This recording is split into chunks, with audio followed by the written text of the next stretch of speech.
Welcome to this edition of Dufferin Life. I'm your host, Teena Avery. Thank you so much for joining us.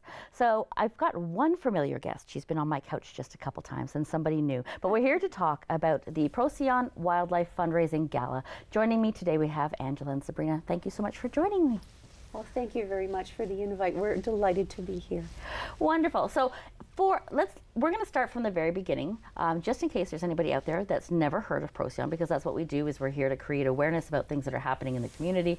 Some amazing organizations. So why don't you tell us a little bit about it, Angela? Well, Procyon Wildlife is located in Beaton, Ontario, and we cover roughly a 75-kilometer radius around the center. And our main mission is to rescue, rehabilitate, and then release wildlife back to their natural habitat. Okay. And our work has become even more important throughout the years as we've lost habitat, and so we rely heavily on volunteers to help us, lovely volunteers like Sabrina. And so, yeah, it's highly important that we continue our work, and we don't receive funding from the government. Right. And so one of the ways that we actually continue to operate is through fundraising. And one of the biggest fundraisers that we have every year is our third annual Procyon Wildlife Fundraising Gala, and that's going to be held on November 29th. Okay, great. Sabrina, tell us a little bit about the gala. You're the chair of the committee, I believe, yeah? Yes. So as Angela said, it's on November 29th, Saturday, November 29th. There's going to be live auction, silent auction, 3-course meal. We have a live band called Days Gone By. This year we actually also got 2 comedians. Oh, great. Desiree Walsh and Kelly Zemnikis. So both of them are going to be doing a skit. And then we also have Sarah McComb-Turbid, who's a wildlife artist. And she's actually, it's really, really cool. This year we're actually going to bring Rusty, our red-tailed hawk, our resident red-tailed hawk, and Sarah's going to do a live painting of him. Oh, and then we're going to auction off the painting. That's amazing. Live at the gala. You have so much going on. I'm like, yeah. So we're going to go over it in a little bit more detail. So let's start talking about the auction. Let's talk about how that works and the type of items that you have. And you don't have to be specific with everything, but let's talk a little bit about that and how that works. So the Gala committee, we all kind of worked together. It's definitely a team effort, but we went out through local communities and we kind of just spread the word, let them know about Procyon, and then see if they wanted to donate any monetary gifts or if they want to donate anything physical. So we got some gift cards, we got some vouchers, we have a lot of physical items like paintings. I think we have like Leafs tickets. We have a lot of good stuff this year. So, and it's all donated by the community. Which is great. We couldn't do it without the support of the community. There are so many amazing organizations in this community, and they're supported by all the other organizations that are within the area as well, which I think is absolutely phenomenal. So we don't know exactly who they are, but you're going to go to the gala, you're going to figure it out, and you're going to see it, and you're going to thank them when you see it. But this is a big thank you to all of those businesses out there that make those extra donations, because all businesses, have to keep going, and some of them struggling and some of them not, but there's a lot of them that will still give from their heart for a good cause. Yeah, absolutely. And one of the ways that we recognize them is not just the evening of the gala, but we also recognize them on social media. So we have done postings recognizing people in the community that have helped us this way, and also on our website. So we try to make that visibility something that is not just the evening of, but some way of showing our thanks and gratitude throughout the coming weeks leading to the gala. So what you guys can do if you're not able to attend the gala and you want to thank these sponsors is you can show them patronage. Look up who these sponsors are. Go shopping in their stores. Go visit their restaurants. Go see what type of events or venues that they have, depending on who they are. But that is a good way for you to give back to the community by giving to them, because we know I'm all about supporting local, and that's really, really important. So live auctions. Let's talk about what happens at a live auction. Well, The first year we ran our gala, we had a lovely gentleman come in and he ran the live auction for us. And unfortunately, he wasn't available last year. And so our lovely custodian director, Deborah Spillar, decided that she would be our auctioneer. And she is absolutely phenomenal. As an auctioneer, she's funny, she's witty, and she really, really does a phenomenal job. We have some fantastic items. Did you want to say some of the items that we've got, Sabrina? For the live auction, I know we have Leafs tickets. I think we have a whole car detailing package that we're going to be auctioning off. We have riding lessons. I think we might be auctioning those off as well from Foxbury Farms, I believe. I can't remember any other ones. There's right a now. signed hockey jersey Okay. as well. Yeah, the 2 pairs of Leaf tickets actually, so that's fun. Yeah, we have some beautiful items that are available for the auction. I think there's a yoga studio package as well. So if you have a group of individuals that want to get together and have a yoga package, then I think that's a really fantastic opportunity as well. Yeah, absolutely. And we're talking about how you can support the gala. Obviously, if you're able to go buy your tickets, the website's on the screen or will be on the screen momentarily, so you'll be able to find out that information there. We talked about supporting the sponsors. There's something else that you can do. And if you can't attend, it's a very worthwhile cause, so just spread the word. We've got a couple weeks until the gala, and we want to make sure that we can sell all the tickets, and if you're not able to be there, then tell your friend Bob and his 14 friends. I'm not going to name their names. You know who they are. But make sure that you spread the word, because that is one way that we can support all of these great things that are happening in the community. Yeah, absolutely. Thank you very much for that.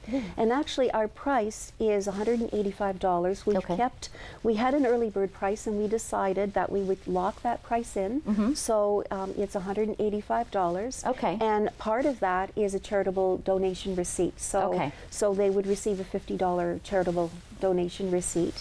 And it's a beautiful evening of entertainment. Yes. It's not just the fact that they can get beautiful auction items. There are some really great opportunities for having a great time too, with the dancing and also the comedians. I'm really looking forward to that as well myself. Yeah, So- I was thinking the comedians they just kind of add something extra. I've hosted a couple of events and done events where you had comedians come in, and you know, you're enjoying yourself, you're having a great dinner, you know, you're about to dance, but before you get up and you enjoy, it just brings the level of fun into the room, right? Yeah. But the really exciting thing is having Rusty there, the red-tailed hawk. Rusty was born in captivity, which is why he can't be released into the wild. And we have a special permission with the Ministry of Natural Resources to have him with us as our ambassador animal. So it's going to be a real treat for the audience and for our guests to see the red-tailed hawk, the red-tailed hawk at the gala. And the artist, Sarah, is going to be painting him during the evening. And at the end of the evening, that painting will be auctioned off. So I think it's a really nice opportunity to see a wildlife artist at work, and also to see a beautiful, magnificent creature like Rusty. Yes, absolutely, absolutely. It is chock full of so many things to do and so much fun to have. So if you're able to go out, please do support in all the ways that we've mentioned. And you know, another opportunity, I'm just throwing it out there. We're close to the holidays. You can go look at all these different auction items and get some of your shopping done at the same time. Yes. So there's just so much happening on this particular day that you just kind of need to make yourselves available. So let's go back to Procyon and all of the things and all the wonderful things that you do. So I'm just going to ask you questions just because I'm not sure everybody knows. So if somebody sees an injured animal, should they be calling Procyon? Absolutely. Okay. That's the first thing that they should do, because we need to make sure that that animal really is in trouble. So for example, this is not so relevant this time of year, but important information to share. If people see a fawn and they think it's abandoned, that may not necessarily be the case. Okay. That fawn is actually left alone all day and is only fed in the morning and at nighttime. Okay. And the mother stays away deliberately to keep predators away from the fawn. Okay. So sometimes people see a fawn and they think, oh, he's all by himself. That may not be the case. Right. Signs to look for if a fawn actually is in distress is if a sign of dehydration. So for example, if the ears are curled, or if he's crying an awful lot. Those are signs that maybe something's in trouble. But always call Procyon, call a wildlife expert to be absolutely sure that animal really is in trouble. Because the most tragic thing in the world, and we get fawns and bunnies too. It's a similar situation with rabbits. What will happen is they sometimes get separated from their mother when it was unnecessary to do so. So always ask for advice first. Yeah, absolutely. And I think a lot of us are like, we need to help, and sometimes they really don't need help, and you're taking them away from their family. But I mean, if it's obvious that there's an animal that's injured, you really need to reach out to somebody. Please don't try to do it yourselves, right? Oh, that's the other thing. If you do find an animal that's injured or orphaned, you have 24 hours actually to find a rescue place to take it. It's not legal to take care of animals by yourself. Right. Okay. To take care of wildlife by yourself. A lot of it has to do with the type of food. People will mistakenly give cow's milk to a baby wild animal, and the results are disastrous every single time. So it's always best to not feed them anything, don't give them water, don't give them food. Call for help, call Procyon Wildlife. They will give the guidance on what to do. Okay, and I think that's really important too, because we want to help. We see an animal that's injured, and we definitely want to help, but we might not know the best way to do that. So that's why we have these lovely people that will help us. So Sabrina, tell me a little bit more about the gala. So you are helping chair the committee and kind of pulling it all together. As an event planner, I'm just going to ask you. So it's a lot of work, isn't it? It is. So it's funny. So I do the Monday night shift at Procyon, and me and my crew were like, oh, we haven't heard anything about the gala this year. And then we messaged kind of Deborah, Angela, and they're like, oh, we're really busy this year. I don't think we're going to be able to do it. And we're like, what? No, we can't not do the gala. This is how we raise most of our funds for the year. So we're like, should we just do it? How hard could it be? And it's definitely harder than it sounds, but it's definitely a team effort. And yeah, we really need all the help we can get. I think it's going to be a good turnout, though. We have a really good team, and we're, I think, 2 weeks away now. So we're excited to see it all come together, and I think we're on good track. Yeah, absolutely. There is a lot involved in planning an event like this. I mean, as a guest, you get to go and enjoy the spoils of all the hard work that happens behind it, but take it from somebody who knows. There's a lot of hardworking volunteers that are pulling this event for you, together for you, so that you can enjoy it. And Angela, you've been with Procyon for quite some time. Yeah, about 9 years. Yeah. 10 years, I guess, starting next year, it'll be about 10 years. Very busy lady, very busy lady, for sure. So I'm going to ask you, and I ask most of my guests this when they're having an event. Other than I know that the fundraising is the goal, but why is it important for people to come out to the event?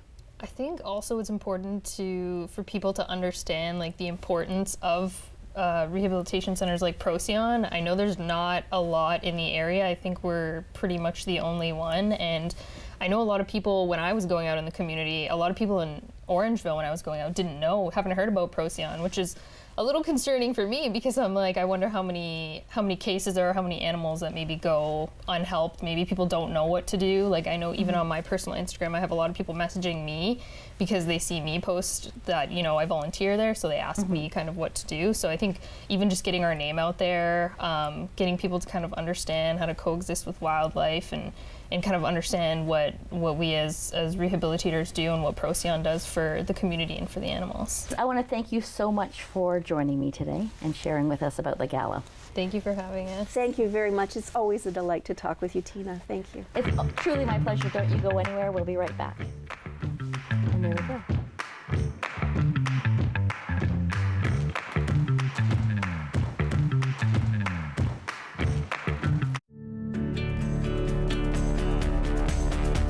This program is brought to you by Rogers Xfinity, connecting you to more of what you love. Visit Rogers.com for more details.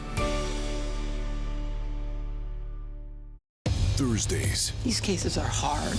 It's okay if you don't want to fight, because we are going to fight for you.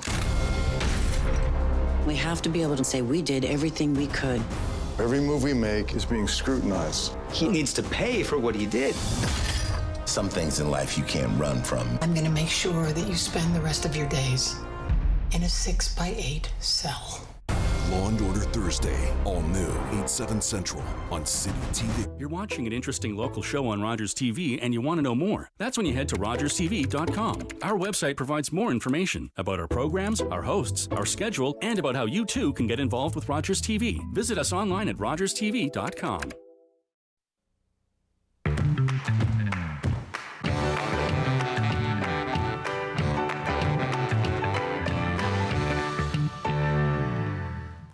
Welcome back to Dufferin Life. Thanks for staying with us. And if you're just tuning in now, well, you're tuning in at a great time as always.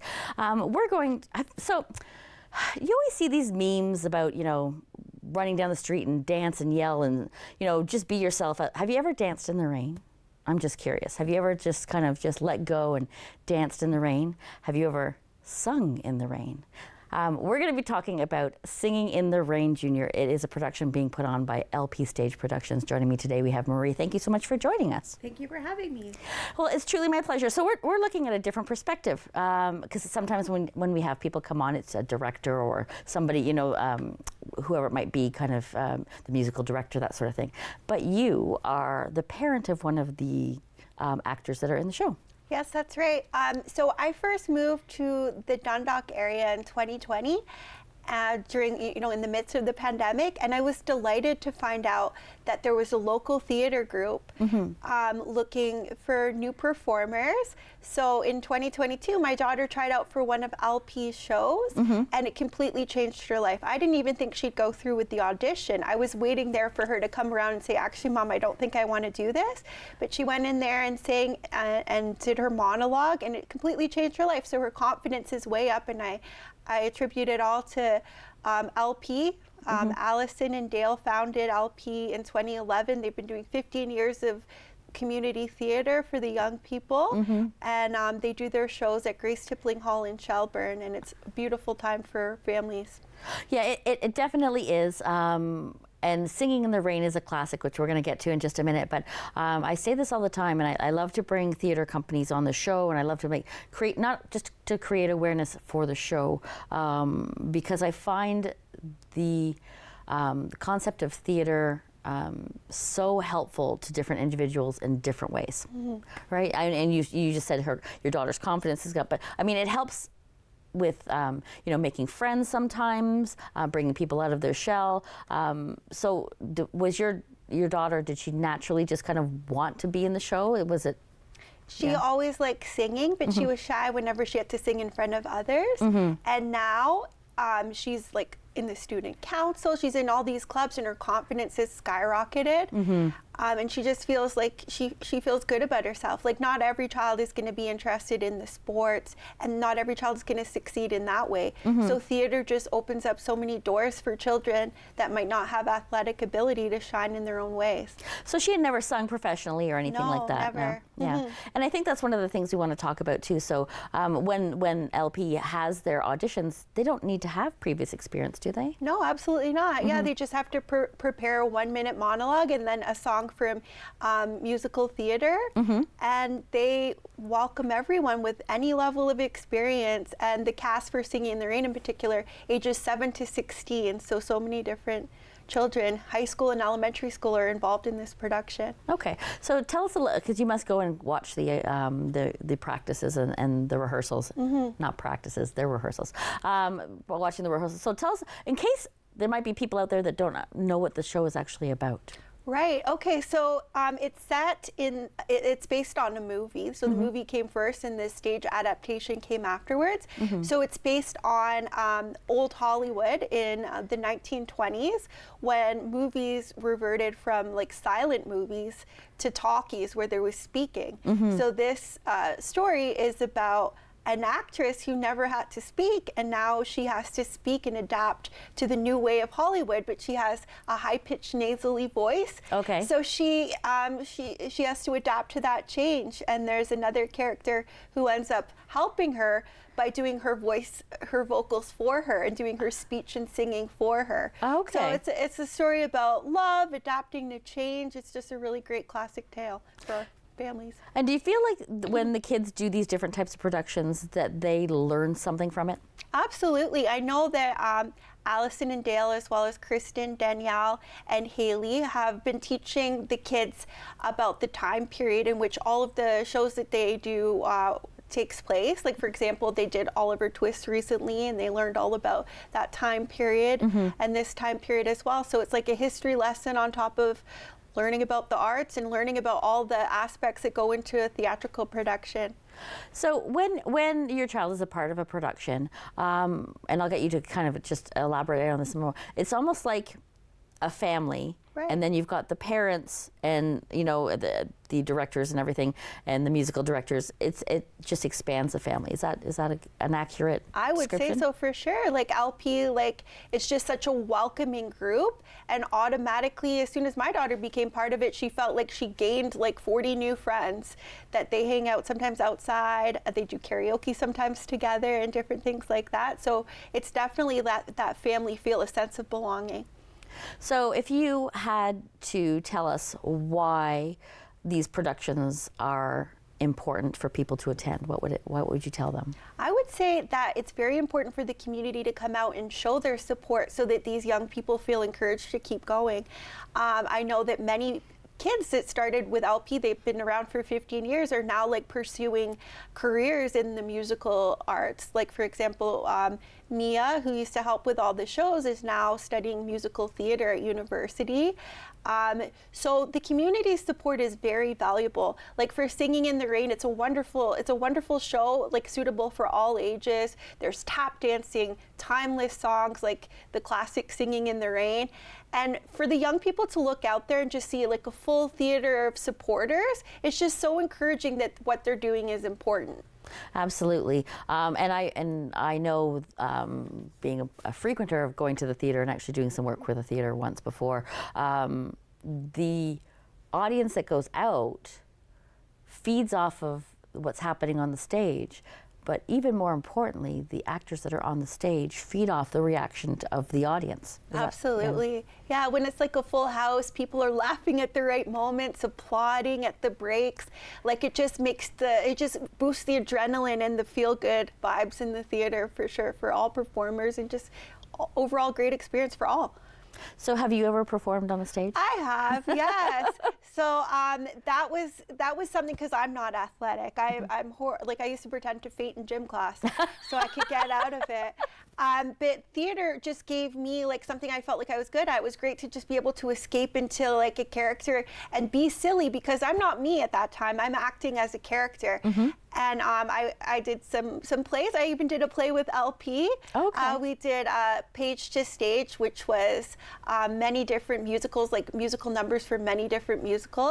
And it was just like a wonderful experience, like as an adult, being back doing something that I did as a young person. Yeah, absolutely. So let's talk about somebody who might be watching, be it a parent or a guardian or somebody, you know, that's just sitting there thinking, I would really love to do something like that. What would you tell them? Because oftentimes, as you said, like you thought your daughter was going to come back out and not even audition at all. Right. What kind of advice would you give them so that, you know, to give it a try? I would say definitely just go for it. Like I live by the philosophy, do one thing every day that scares you. And I think just putting yourself out there, you know, just knowing that maybe you'll be like in a background role, but that will still teach you something. I would just say, yeah, absolutely. Just go for it, prepare your monologue, and just realize that you're like within like a loving, accepting community where people are just going to encourage you and not criticize you. Absolutely. And there's other ways that people can participate, be it, you know, building stage or helping with costumes, that sort of thing. Because there are also people who want to be involved in theater but maybe don't want to be on the stage. Absolutely. And all of that is like so valuable. Like even just like the parents of the children who are in this play, just like spreading the word. We're actually doing like a food drive at No Frills on November the 8th, just to get the community to you know, to help out the community and to let people know that their children can participate in these shows. And we'd love to just see a big audience at our next shows coming up.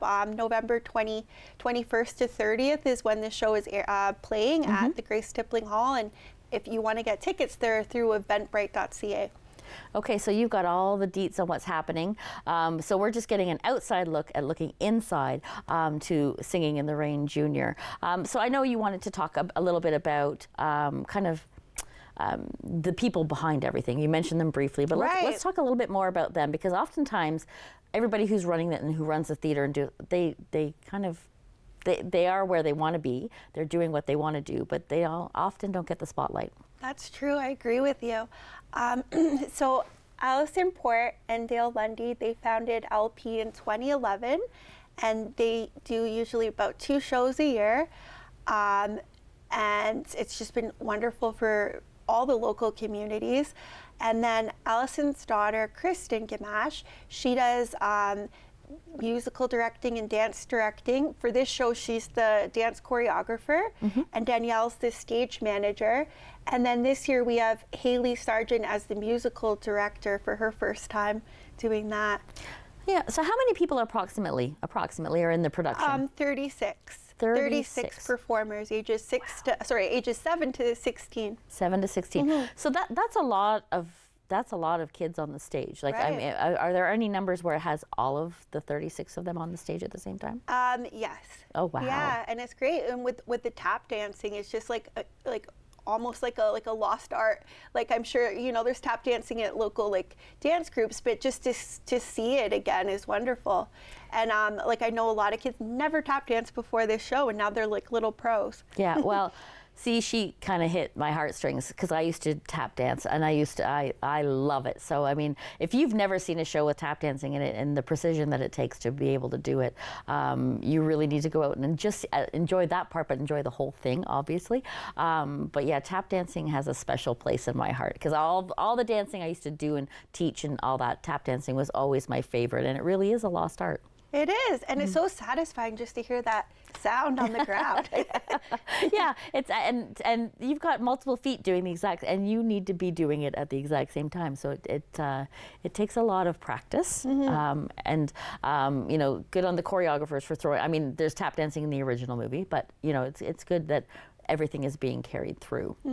Absolutely. Yeah. Wonderful. So I'm going to ask you one more time just to say when and where, because we're running out of time. Absolutely. But yeah. Okay.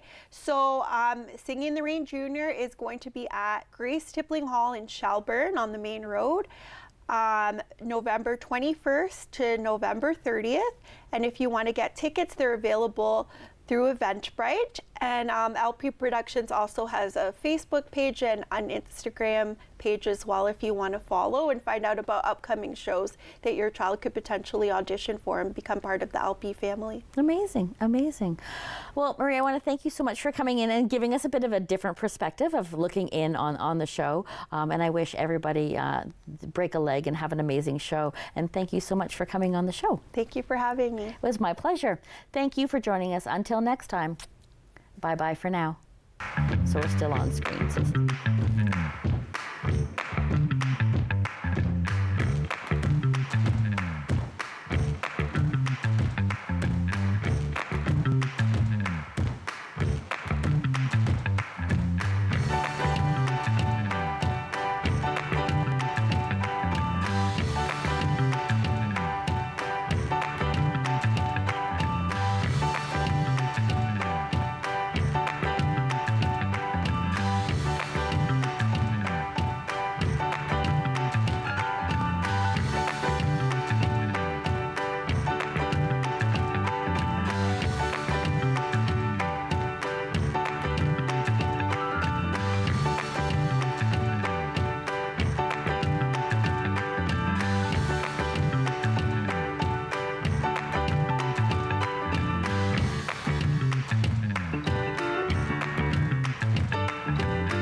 Connect with us by visiting our website or email us at comments@rogerstv.com.